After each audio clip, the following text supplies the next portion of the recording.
സ്നേഹിതരൊന്നും ഇല്ലെന്ന് തോന്നുന്നുണ്ടെങ്കിൽ ഓർത്തോണം, നിന്നെ സ്നേഹിതനാക്കാൻ വേണ്ടി അവൻ ഒറ്റപ്പെട്ടവനാണ്.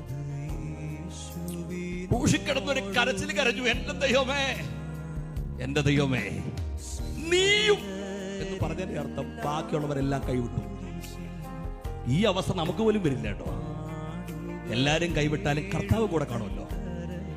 പക്ഷേ പുത്രൻ ക്രൂശിൽ കിടക്കുമ്പോ എല്ലാരും, അതാണ് യെശയ്യാവിൽ എഴുതിയ വാക്ക്, നാമും അവനെ ആദരിച്ചില്ല.